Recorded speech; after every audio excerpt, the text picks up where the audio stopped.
Hey, everybody, Legal Vice is here. We are in the YNW Melly trial. Whilst I was sleeping, seems that a mistrial was declared. Woke up this morning, Twitter's blowing up, my email's blowing up. I checked everything out, and I'm here just to give sort of an off-the-cuff sort of response to the mistrial in the YNW Melly case. The deliberations were long, but not all that long. They were sequestered, so I'm assuming that they just didn't go, okay, it's 5 o'clock. Let's not talk about the case anymore. I assume they continued to deliberate as long as they're awake and as long as they're able to do it. So as far as like number of days, it wasn't that long, but I'm sure that there were some intense discussions throughout the whole thing. And if you look at Anjanette Levy's Twitter feed, you'll see that apparently there was some discord amongst the jurors. They were having problems with each other. They had to separate a few of them by putting chairs between them. The jury seems like at least a day before the mistrial was declared that a lot of the jurors didn't like each other. I'm sure when you're locked together, when you're sequestered, you can't see your family, you can't watch TV, you can't look at your phone, you can't do any of this. That nerves start to fray, especially when you're disagreeing with people around you and you literally can't get away from them. I would assume that tensions were running a little bit high because apparently just because they were deadlocked, that means that at least one person was pro-defense.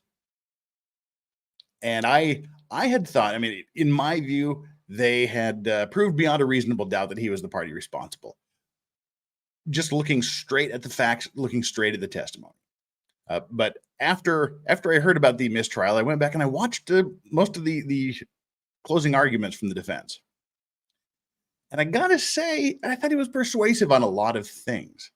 So if we just look at the facts, the evidence as it was presented, as a robotic, inhuman response, I think that the state did more than enough to prove beyond a reasonable doubt that YNW Melly did this. But if you look at it from a juror's perspective, where they're listening to the story, I actually kind of think the defense closing argument was better than I gave it credit for initially.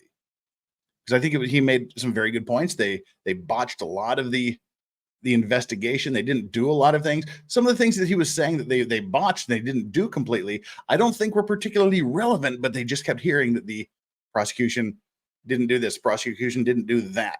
I think on the second listen through, I think from a juror perspective, I can see why some of the jurors would be persuaded by what he had to say. So he got at least one juror, and the way they were sounding, multiple jurors to come out in favor of the defense to the point where they were not going to budge. So the prosecution, they had a great case, but they had a lot of missteps. As we talked about, the first 8 days, I thought, of their presentation was really, really poorly done. And especially the helicopters flying around, the car driving around at night, I'm sure that just bored the people to death. A 3-hour lecture on how a gun works, another hour on finding some broken glass. I thought that was all huge prosecutorial missteps, but neither here nor there at this point, because as the case progressed, as the deliberations continued, we got our first hint that something might be wrong.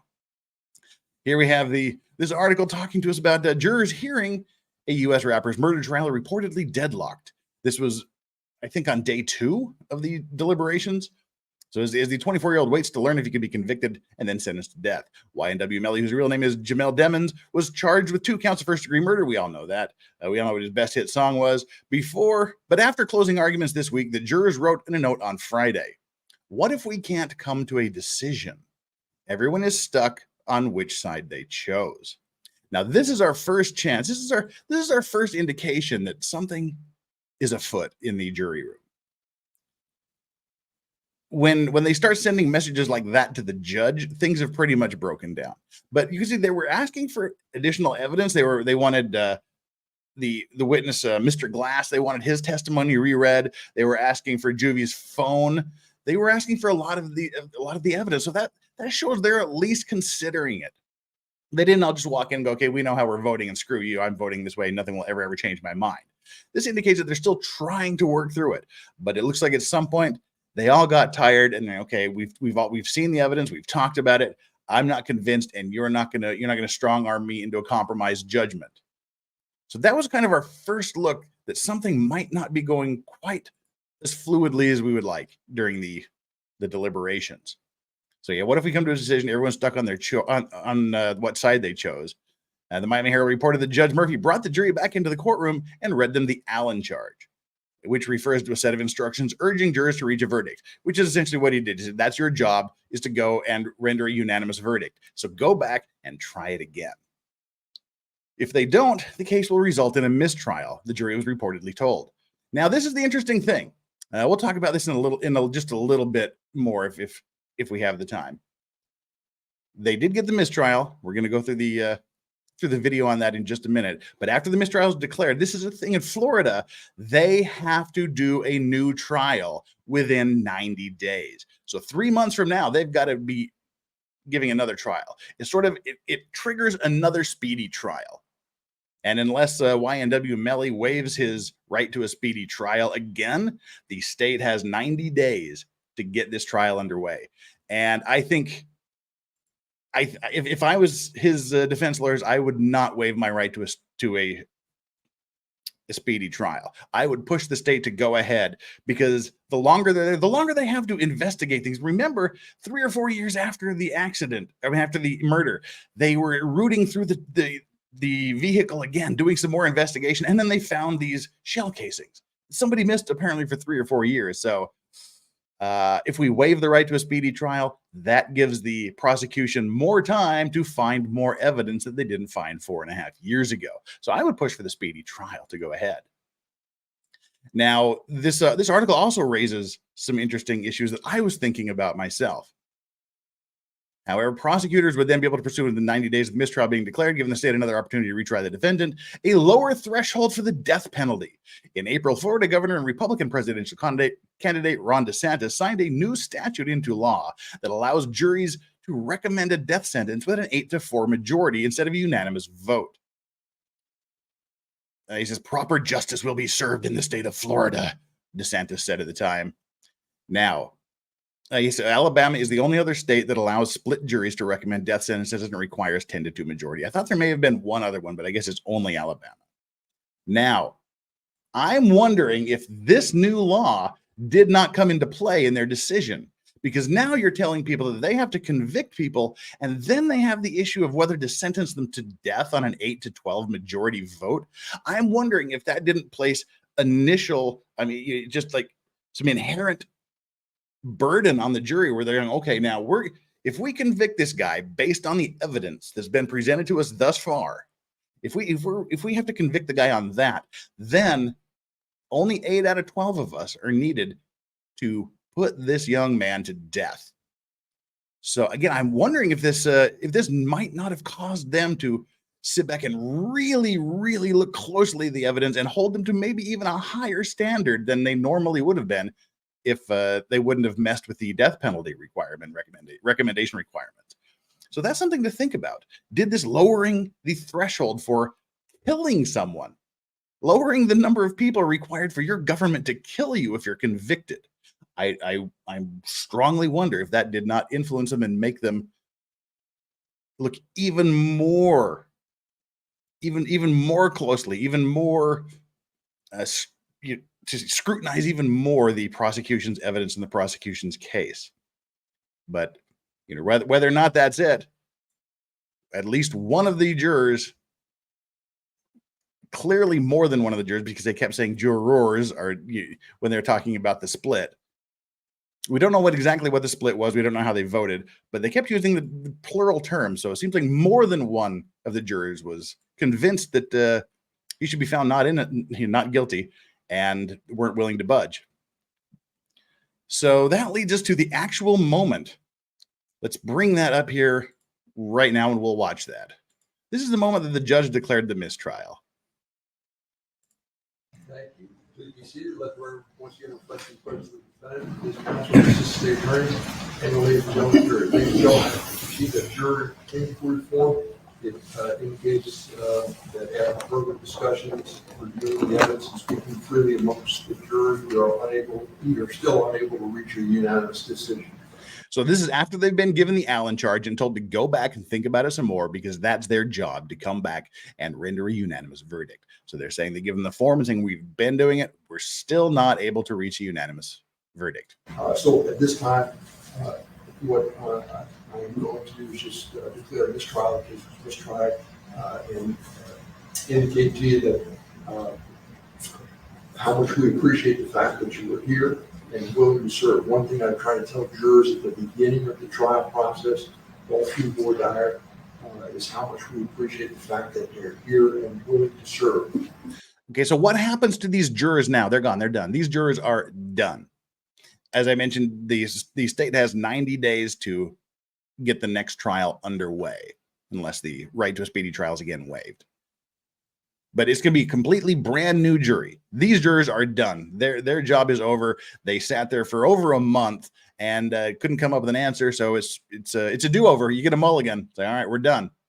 It didn't work out. We're going to do it again, but with a different group of jurors. Our system doesn't work.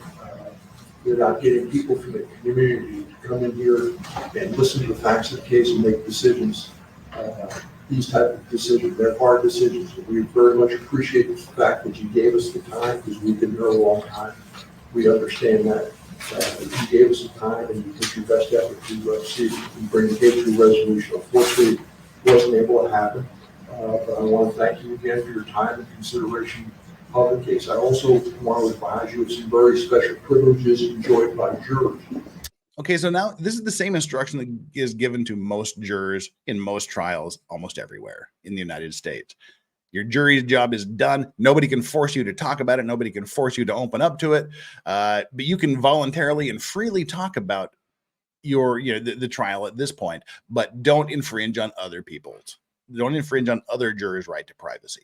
So each individual juror can decide what they want to do at this point. Who do they want to talk to? What do they want to say? No juror can ever be required to talk about the discussions that occurred in the jury room except by court order. For many centuries, our society has relied upon juries for consideration of difficult cases.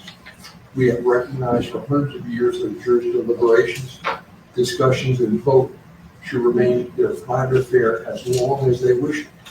Therefore, the law gives you a unique privilege not to speak about the jury's work. The lawyers and their representatives are not permitted to initiate any kind of communication with you about the trial. However, you may speak with the lawyers or anyone else about the trial. You also have a right to refuse to speak with anyone. A request may come from those who are simply curious or from those who might seek to find fault with you. And that's you shouldn't find fault with a jury unless there is absolutely clear evidence of some sort of misconduct on the part of the jury. These guys, they took over a month out of their lives, their work schedule, their family obligations, whatnot, to sit and hear this case. The fact they couldn't come back with a verdict. Anytime there's a problem on the jury like that, or your side doesn't win, you can't blame it on the jury. They're doing the best they can with what they have. It's more of a lawyer problem than a jury problem if things don't go exactly the way you think they should go. It will be up to you to decide whether to preserve your privacy as a juror or not. And again, I want to thank you very much for your time. It's very much appreciated. You're free to go. All right, thank you very much.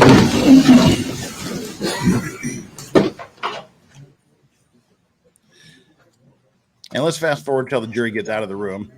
Here we go. We're going to talk a little bit more.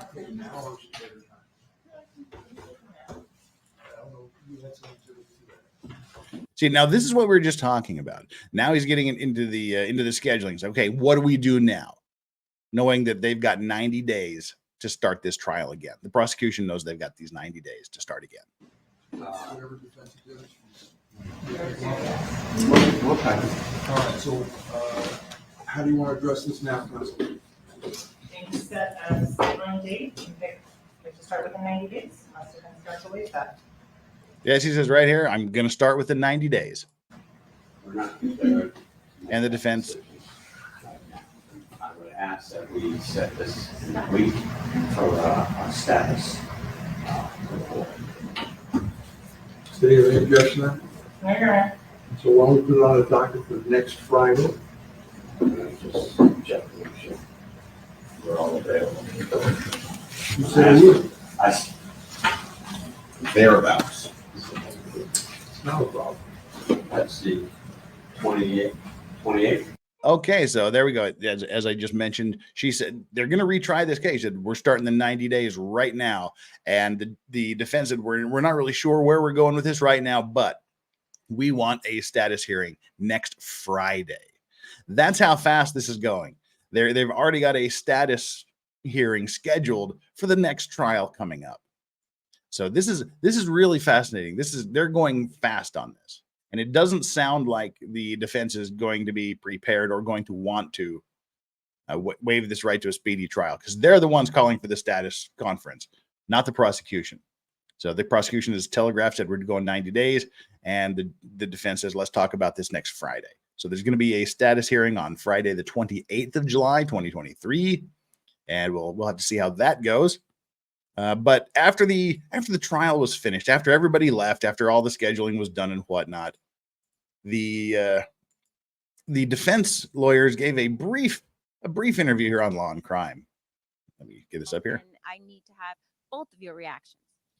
Obviously, we want to thank the jury for their great efforts that they've extended over this period of time. But we are somewhat disappointed that Melly is not walking out the door with us. That's all I can say for right now. And David, do you have anything you want to say further? I don't really have much to add except to say that the jury did pay attention. We asked them to do a lot, and they hung in there and gave it its best effort, their best effort, and it's the most we could ask of them. So. And what are your next steps as far as Melly is concerned? Are there going to be any efforts to try to get him out on bond? We're not at liberty to discuss that at this point. What are you at liberty to discuss? Can you tell us anything about next steps? No. Okay, thank you so much. We really appreciate you coming. Yeah, no, we're not. We're not going to telegraph anything here. We're not going to tell you what we're up to just yet. But as he was saying, if they're a bit disappointed, they're grateful for the jurors for what they did. What did the jurors accomplish by being deadlocked? He's not guilty yet, and he's not facing life imprisonment or the death penalty yet. So they're still ahead of the game here. The defense is still ahead of the game. We'll have to see how it goes after this next trial. But as he was saying, they're a little bit disappointed that he's not walking out the door free, man, with them. And as far as any questions is he going to get out on bond or don't count on it. He's been charged with 2 first-degree murders. With his wealth and what he has at his resources, he does propose a flight risk. There's the basic presumed risk of danger to the community because he is charged with murdering 2 people in the community. So the chances of him getting out on bail are pretty close to statistics 0. But they also did talk to his manager, like the head of the YNW music team, about his thoughts. All right, we just heard from the judge that this was a mistrial and that the jury could not come to a unanimous decision. And Track, tell us, you are the manager for YNW Melly. What's your reaction to the mistrial? I mean, I'm happy with it. You know what I'm saying?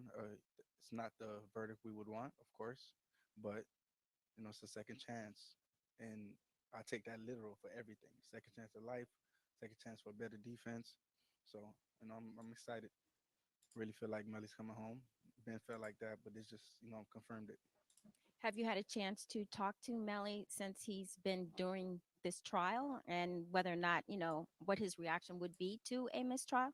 I mean, they took his phone privileges a long time ago before we even got to this case. So no, but I'm pretty sure he's patient. You know what I'm saying? He's going to get into his music, write more, get into praying, and just because he coming home. So if it's not today or tomorrow, it's definitely going to be soon, real soon. That's Have you had a chance optimistic. to talk to any of the other family members since the mistrial was called, or do you know how they would feel about it? No, because it just happened. I did like that answer. Have you talked to anybody in the family, or have you talked to anybody about this? No, it just happened. Like just now. Like I'm walking out of the courtroom. So I'm pretty sure like everybody's feeling the same way I feel. As long it's not a guilty verdict, you know what I'm saying it's way more ensuring than that. So we're pretty much just ready for the next go round. All right, thank you so much for taking the time to talk to us today. You have a good day. Melly coming home 2023.